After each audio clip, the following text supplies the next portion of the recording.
So ayan, papunta tayo ng mini Thailand Ilocos dahil may mag friendly gauge yung sniper na color gray versus sa Raider FI na naka pure stock, naka remap yung ECU as 1449 yung sprocket set, tapos naka open airbox. Tapos yung sniper naman yung set nya sa may Thailand natin, Thailand Ilocos, nagpalit siya ng sprocket set tsaka gulong.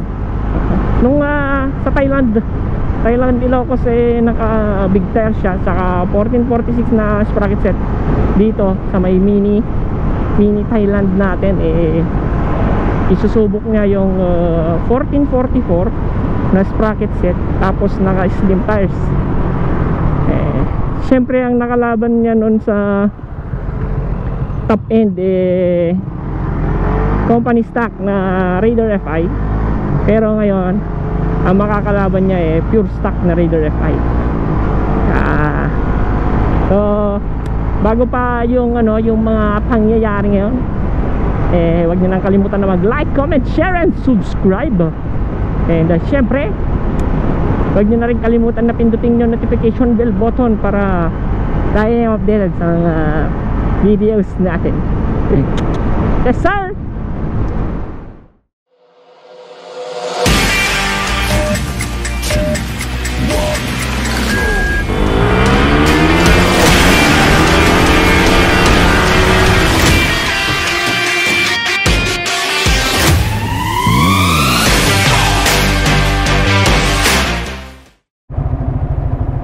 And ayan, dito tayo ngayon sa mini Thailand Ilocos.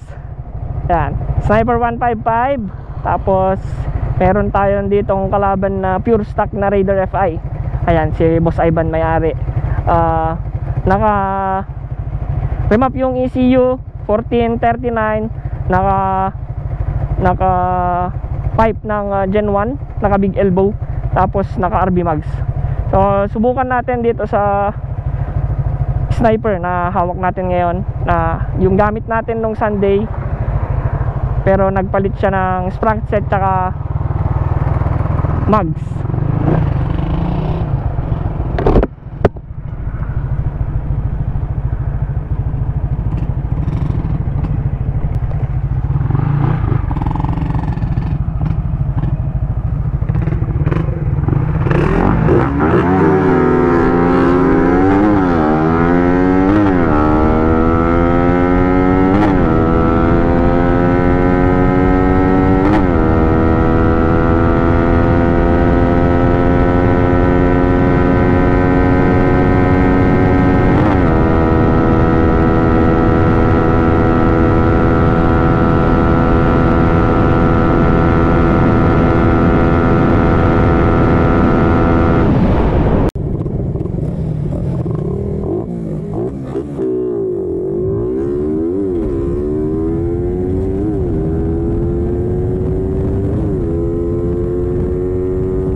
Pakain sa pahinga pakas dyan, tas last to pakas to yan.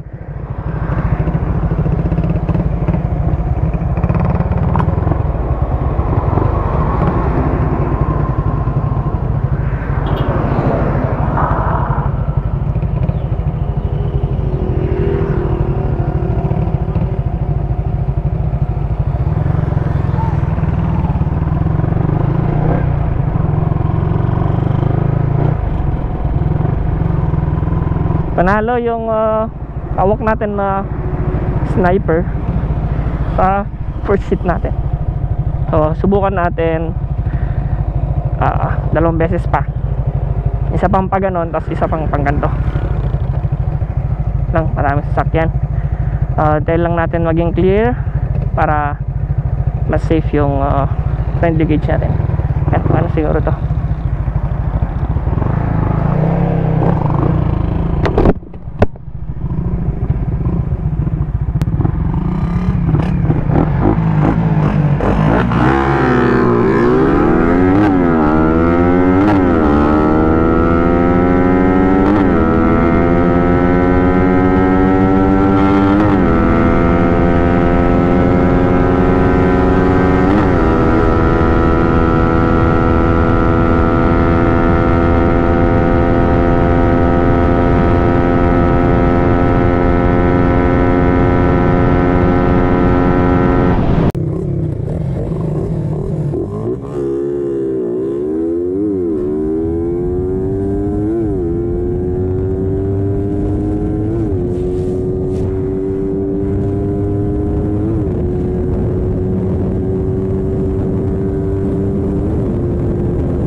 Yan, panalo talaga tayo.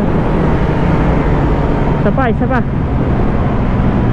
Try natin na sagad-sagad.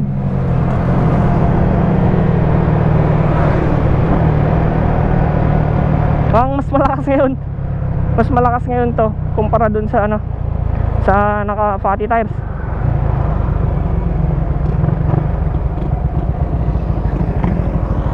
Sagad talatan.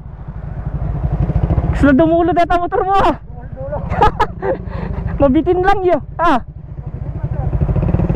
Yan. Isa pa.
tayo. Yun.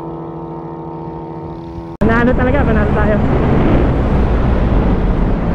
Nice game, nice game. Hindi naman na ganun kalayo. Pero okay na yan, okay na yan.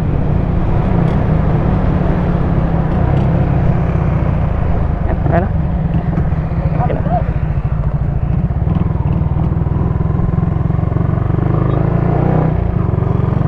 So, panalo to. Ano to, sniper sa pure stock na Raider R5. Ito ang sniper kay Boss Patrick. Pinadrive lang sa atin kasi gusto rin na malaman yung ano, yung takbo.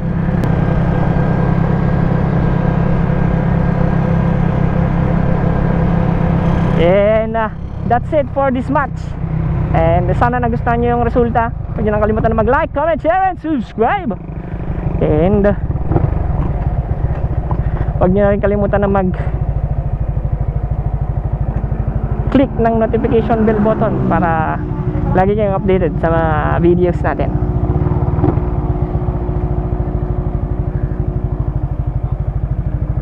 Ito yung nabigpig sa tata. Ayan, si Boss Patrick yung may-ari. Ayan. Ang lakas na ito. So ayan, hanap ulit tayo ng next challenger na ito.